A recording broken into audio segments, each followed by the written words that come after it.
बिस्मिल्लाहिर्रहमानिर्रहीम। अस्सलाम वालेकुम। मेरा नाम है मोहम्मद आलिजा ख़ान और आप देख रहे हैं यार्ड मार्केटिंग का फेसबुक और यूट्यूब चैनल। नाज़रीन, चंद रोज़ कबल दुबई प्रॉपर्टी लीक्स के हवाले से ख़बरें आईं और फिर वो जंगल में आग की तरह फैल गई। दुनिया भर से मुख्तलिफ़ कारोबारी शख्सियात, बाअसर शख्सियात ने दुबई में इन्वेस्टमेंट कर रखी है। बड़े पैमाने पर इन्वेस्टमेंट का इंकशाफ हुआ। 17,000 पाकिस्तानियों ने 23,000 प्रॉपर्टी वहाँ पर ख़रीदी हुई है, जो कि तकरीबन 11 अरब डॉलर की इन्वेस्टमेंट बनती है। मजमूई तौर पर दुनिया में दूसरे नंबर पर पाकिस्तानी सबसे ज़्यादा इन्वेस्ट करने वाले लोग हैं जिन्होंने दुबई में इन्वेस्ट किया हुआ है। इस हवाले से हमने सोचा कि आप तक एक्सक्लूसिव इंफॉर्मेशन पहुँचाई जाए। असल मामला क्या है, उसके पाकिस्तानी मईशत पर और रियल एस्टेट इंडस्ट्री पर क्या असरात हो सकते हैं, उसके लिए हमने मदऊ किया। ख़ास तौर पर अब्दुल्ला रियाज साहब को, रियल एस्टेट एक्सपर्ट हैं और डायरेक्टर सेल्स एंड मार्केटिंग है यार्ड मार्केटिंग। अस्सलाम वालेकुम सर। वालेकुम सलाम। कैसे हैं आप? अल्हम्दुलिल्लाह, आपकी दुआएं। Thank you very much ELISA साहब। और वाकई जो आज का टॉपिक है ये बड़ा इम्पोर्टेंट टॉपिक है और इसको एड्रेस करना चाहिए। देखिए सर, इसलिए भी हम इसके ऊपर गुफ्तगू करना चाह रहे थे कि जब से यह खबर आई है बड़े नेगेटिव ऑप्टिक्स हैं। बिल्कुल, परसेप्शन ऐसे बन गया कि जी पाकिस्तानी बाहर इन्वेस्ट कर रहे हैं, पाकिस्तान में शायद कोई रियल एस्टेट का स्कोप कम हो गया है और बहुत ज़्यादा बुरे हालात हैं। इस वजह से 11 अरब डॉलर की बाहर इन्वेस्टमेंट की है। मजबूरी तौर पर पूरी दुनिया ने 400 अरब डॉलर की इन्वेस्टमेंट कर दी है। पाकिस्तानियों ने 23,000 प्रॉपर्टीज़ वहाँ पर ले ली हैं। तो आप एज रियल एस्टेट एक्सपर्ट कैसे देखते हैं इस मामले को कि क्या ये वाकई बहुत ज़्यादा नेगेटिव है या इसका कोई और पहलू भी है? मैं चाहूँगा वो आप आवाम के सामने रखें। अच्छा अलीजा साहब, इसके ना दो एस्पेक्ट्स हैं, हम दोनों को वन बाय वन डिस्कस करते हैं। पहला तो इसका ये एस्पेक्ट है कि इसको ग्लोबली कैसे हम देखते हैं, और दूसरा ये है कि बीइंग अ पाकिस्तानी जो है वो हम देन इसको कैसे जो है ना वो परसीव करते हैं। अच्छा, पहले तो अगर हम इसको ग्लोबली देखते हैं तो देखें, ये अगर ग्लोबली फिगर देखे जाएँ तो ये कोई बहुत बड़े नंबर्स या सिग्निफिकेंट ऐसे फिगर्स नहीं हैं कि जिनकी बहुत ज़्यादा हाइप होनी चाहिए। अच्छा, इसमें एक चीज़ हम नोट करें कि इस वक्त ऑल ओवर द वर्ल्ड जो इन्वेस्टमेंट्स को सबसे ज़्यादा अट्रैक्ट कर रहे हैं कंट्रीज़, उनमें Dubai top of the list है। अगर सिर्फ हम अरब कंट्रीज़ को देखें तो अरब कंट्रीज़ में दुबई टॉप पे है और ओनली 40% जो इन्वेस्टमेंट्स हैं वो अकेला दुबई, लेट से $100 आ रहे हैं तो उसमें से $40 पूरे अरब में से सिर्फ एक दुबई के अंदर जो है वो इन्वेस्ट हो रहे हैं। नंबर 2 पे अगर हम इसको वेस्ट एशिया में देखते हैं तो वेस्ट एशिया में ये भी टॉप पे अगेन, और 37% ग्लोबली जो इन्वेस्टमेंट्स हैं उसको ये अट्रैक्ट कर रहा है। अच्छा, ये जो अब इन्वेस्टमेंट्स हैं ये हम तो इसको सिर्फ ये देखते हैं कि ये इन्वेस्टमेंट्स हो रही हैं रियल एस्टेट के अंदर, बट ये ओनली रियल एस्टेट में नहीं है। अगर हम ग्लोबली इसके फिगर्स देखें जो United nation conference of trade and development के हैं, तो जो जितनी भी इन्वेस्टमेंट्स आ रही हैं उसका 59 या 60% रफली जो है वो उनके एनर्जी सेक्टर के अंदर इन्वेस्ट हो रहा है, ऑयल और गैस के अंदर। अच्छा, नंबर 2 पे जो आता है वो है इनका फाइनेंशियल सेक्टर, और फाइनेंशियल सेक्टर के अंदर जिसमें इनका बॉन्ड मार्केट है, स्टॉक मार्केट है, दीगर जो फाइनेंशियल इनकी ट्रेड्स हैं, उसके अंदर अराउंड 10% जो है ना ये इन्वेस्टमेंट, जो टोटल इन्वेस्टमेंट का परसेंटेज इन्वेस्ट हो रहा है। और देन कहीं जाके 3rd नंबर पे आता है रियल एस्टेट सेक्टर, और रियल एस्टेट सेक्टर के अंदर अगर हम देखें तो ओनली 7% इन्वेस्टमेंट्स हैं जो दुबई अट्रैक्ट कर रहा है। अच्छा, अब उन 7% इन्वेस्टमेंट से अगर हम देखें तो वो all over the world investments हो रही हैं, उसमें पाकिस्तान जो है वो नंबर 2 पे या नंबर 3 पे जो है वो स्टैंड कर रहा है, जो कि रफली 10-11 बिलियन, 10.5 भी फिगर आ रहे हैं और 11 बिलियन के रफली जो है ना वो फिगर्स आ रहे हैं। हम में से मेजॉरिटी 99% लोग जो हैं वो डायरेक्टली या इनडायरेक्टली विलेज से उनका तल्लक है, बिलोंग करते हैं। देखें, देहात या गांव जो है, अगर वहाँ पे किसी बंदे के पास सरप्लस फंड्स आते हैं तो वो सबसे पहले अपने नियरेस्ट या किसी छोटे शहर में मूव करता है। देन अगर उसके पास मज़ीद सरप्लस फंड्स आते हैं तो वो मज़ीद उससे भी बड़े शहर में और बड़ी अच्छी जगह पे जो है वो घर लेने की कोशिश करता है। और फाइनली जिनके पास, जिस तरह हमारी बिज़नेस कम्युनिटी है, तो वो जितने बड़े हब्स हैं जिसमें कराची, लाहौर हमारा कैपिटल आता है, तो वहाँ वो इन्वेस्टमेंट करेंगे।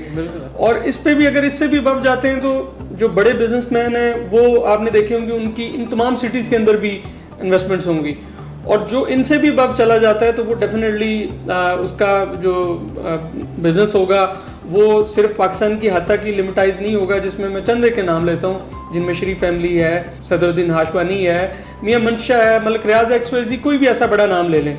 तो इनकी सिर्फ दुबई नहीं, पाकिस्तान नहीं, ऑल ओवर द वर्ल्ड इनकी जो होंगी प्रॉपर्टीज़ के अंदर इन्वेस्टमेंट्स होंगी, जहाँ पे वो जाते भी होंगे और स्टे भी करते होंगे। यानी कि आप सिंपल वर्ड्स में ये कहना चाह रहे हैं कि जो जो इंसान तरक्की की मनाजिल तय करता है ग्रेजुअली, वो बेहतर से बेहतर की तलाश में अच्छी से अच्छी जगह इन्वेस्ट करता है। Exactly, लोग गांव से शहर का रुख करते हैं, शहर से मजीद पोश एरिया करते हैं, और जब आप अच्छे शहरों में इन्वेस्ट करते हैं फिर आप ग्लोबली इन्वेस्ट करना चाहते हैं। एग्जैक्टली ऐसे ही है। ये तो एक नेचुरल सी चीज़ है कि बंदा अपने बिजनेस को छोटे स्केल से बड़े स्केल पे लेके आता है, बड़े स्केल से और मजीद बड़े स्केल की तरफ, और फिर अपने बिजनेस को ग्लोबली एक्सपेंड करने की कोशिश करता है। अब इसमें जो लोकल हमारा पर्सपेक्टिव है, वो जिसकी थोड़ी सी हाइप भी थी, वो थोड़ा देखने वाला है। मैं अगर आपको रफली थोड़े से स्टैट्स बताऊं, देखें इस वक्त आपको पता है 8-10 करोड़ कोई बहुत बड़ी अमाउंट नहीं है, एक नॉर्मल सी अमाउंट है।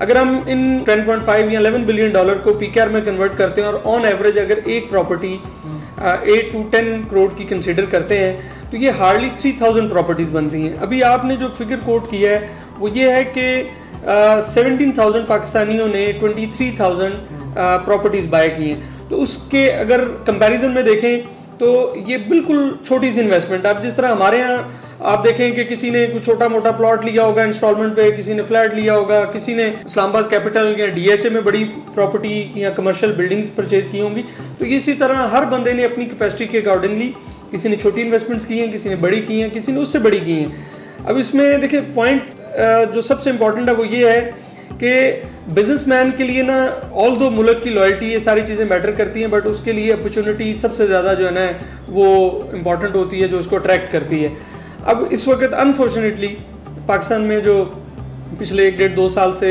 हमारी इकॉनमी और इवन रियल एस्टेट दोनों स्लम का शिकार हैं, तो जो बिजनेसमैन है वो डेफिनेटली अपॉर्चुनिटी की तरफ जाएगा। तो और हम उसको मना तो नहीं कर सकते कि वो ना जाए। हाँ, अब इसमें कंपैरिजन में अगर जाएं तो देखना ये है कि देखें दुबई ऐसा क्या कर रहा है जिससे वो ग्लोबली इतनी इन्वेस्टमेंट अट्रैक्ट कर रहा है। डेफिनेटली वो ऐसे टैक्स के अंदर उसने रिफॉर्म्स या रिलैक्सेशन इन्वेस्टर्स को दे रहा होगा, वो ऐसा उसने सिस्टम मैकेनिज्म डेवलप किया है जिसकी वजह से ग्लोबली सारी दुनिया से इन्वेस्टमेंट्स आ रही हैं, और वो टॉप 20 पे, सिर्फ अरब और या एशिया के अंदर वो टॉप पे नहीं आता, ग्लोबली वो टॉप 20 में फॉल करता है। अब देखें इसमें अगर हम पाकिस्तान को लेते हुए देखें तो हमें सबसे पहले तो हमारी गवर्नमेंट को ऐसी पॉलिसीज़ बनानी चाहिए, और उससे भी पहले ये इन्वेस्टमेंट बिल्कुल ना जाती हैं अगर पाकिस्तान में कोई फेवरेबल मौके होते और इस तरह की स्टेबल मार्केट होती और लोग हैप्पी होते, तो डेफिनेटली ये इन्वेस्टमेंट बिल्कुल भी ना जाती। अब ये इन्वेस्टमेंट जो गई हैं वो अपॉर्चुनिटी के लिए गई हैं, और वापस तब आ सकती हैं अगर हम उससे बेहतर अपॉर्चुनिटी यहाँ पे अपने लोकल इन्वेस्टर को प्रोवाइड करते हैं। और इसमें जो एक नेगेटिव चीज़ है जो वाकई थोड़ी सी अलार्मिंग है, वो ये है कि देखें इसमें ज़्यादा इन्वेस्टमेंट्स वो गई होंगी जिन लोगों के पास ब्लैक मनी होगा। अब ब्लैक मनी वाले लोगों को अगर हम निकाल दें तो उसके अलावा बहुत सारे ऐसे लोगों ने इन्वेस्टमेंट्स किए हैं जो जेन्युइन, जिनकी फाइनेंशियल कैपेसिटी थी और वो बेहतर अपॉर्चुनिटी के लिए बाहर उन्होंने इन्वेस्टमेंट्स किए, मूव किया है। तो देखना हमें उसको चाहिए जो ब्लैक मनी को यहाँ से बाहर मूव कर रहे हैं। तो उसके लिए देखें पाकिस्तान के अदारे का ये काम बनता है कि वो जो इस तरह के टाइट पॉलिसीज़ बनाएं कि जो इन्वेस्टमेंट्स फ्लो है आउट ऑफ कंट्री, जो लीगल इन्वेस्टमेंट होगी वो भी नहीं जाएगा। तो इन्वेस्टमेंट्स को टाइट पॉलिसीज़ होनी चाहिए ताकि जो ये इलीगल इन्वेस्टमेंट्स हैं ये बाहर इनका फ्लो हो ही ना सके, और अल्टीमेटली उनको भी यहीं पे कहीं ना कहीं पाकिस्तान में वो इन्वेस्टमेंट रियल एस्टेट नहीं तो किसी दीगर सेक्टर्स के अंदर जो होंगी वो इन्वेस्टमेंट पार्क करनी पड़ेंगी क्योंकि उनकी मजबूरी होगी। तो इन शॉर्ट हम ये कह सकते हैं कि जो ही हालात कुछ साजगार होते हैं, वो चाहे सियासी अदम इस्तेहकाम है वो बेहतर होता है, या मुआशी IMF के साथ अगर डील हो जाती है, और सऊदी वज़ीर ख़ारजा का हालिया दौरा पाकिस्तान है, फिर चाइना का दौरा कर रहे हैं हमारे डिप्टी वज़ीर आज़म, कुछ वहाँ से फ़ंड्स आ जाते हैं, तो जैसी कुछ स्टेबिलिटी आएगी तो हमारे जो लोग हैं जिन्होंने बाहर इन्वेस्टमेंट की है वो बाहर से पाकिस्तान शिफ्ट कर सकते हैं। डेफिनेटली देखें बड़ी सिंपल सी अलीजा साहब बात है कि देखें अगर आप ज्यूम करते हैं पाकिस्तान में 5% आप रिटर्न एनुअली गेन कर रहे हैं और आपको दुबई के अंदर 10% रिटर्न मिल रहा है, और लाइकवाइज अगर आप इंग्लैंड के अंदर, ये मैं जस्ट एग्जांपल के तौर पे, ये कोई ऐसे फिगर्स नहीं है फाइनेंशियली, अगर आपको EU या इंग्लैंड में 10% रिटर्न आ रहा है, तो आप डेफिनेटली किसको प्रेफर करेंगे? मैं आपसे पूछता हूँ। जाहिर बात है, जो हाई रिटर्न वाली मार्केट है। तो लाइकवाइज अब जैसे ही आपने बिल्कुल सही कहा, चीज़ें माशाल्लाह टर्न अराउंड होनी शुरू हो गई हैं, बाहर से फॉरेन इन्वेस्टमेंट्स भी आ रही हैं, और इंशाल्लाह वेरी सून ये जो पॉलिटिकल टर्मोइल वगैरह चल रहा है ये भी बेहतर हो जाएगा। तो जैसे ये सारी चीज़ें बेहतर होती हैं तो देखें ऑटोमेटिकली इन्वेस्टमेंट वापस आनी शुरू हो जाएंगी। एक और भी इसका पहलू ये है कि देखें इस वक्त जो ये सारे अनसर्टेनिटी और जो हमारा स्लम्प के अंदर इकॉनमी चल रही है, उसकी वजह से बहुत सारा हमारा बिजनेसमैन ऐसा है जिसके पास पैसा है बट वो इन्वेस्ट नहीं कर रहा, होल्ड किया, इसकी होल्ड किया, बिल्कुल इसकी बहुत बड़ी रेशो है।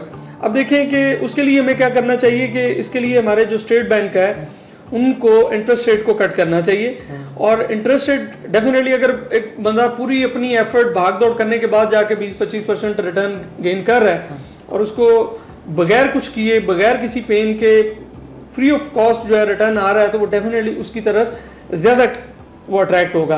तो हमेशा बिजनेसमैन अपॉर्चुनिटी कॉस्ट को देखता है, तो अगर opportunity cost interest rate cut होता है, बिजनेस के अंदर बेहतर होगी, तो ऑटोमेटिकली जो लोकल जो पैसे को होल्ड करके बैठे हैं वो भी इन्वेस्टमेंट करेंगे, और जो हमारे बाहर पाकिस्तानी भाई हैं और इवन जिन्होंने बाहर इन्वेस्टमेंट्स अपनी पार्क की हैं वो भी अल्टीमेटली अपनी इन्वेस्टमेंट को यहाँ बढ़ाएंगे।